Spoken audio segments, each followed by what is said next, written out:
Hello everyone. Today we will talk about how to fix the app of My Date Ménager. We will go to settings,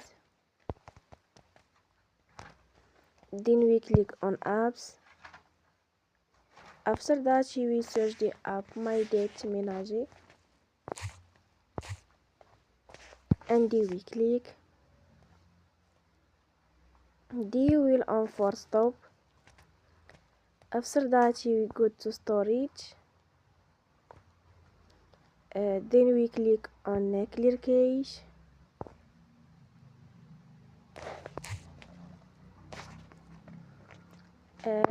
In the end you will turn your Wi-Fi and you will turn again.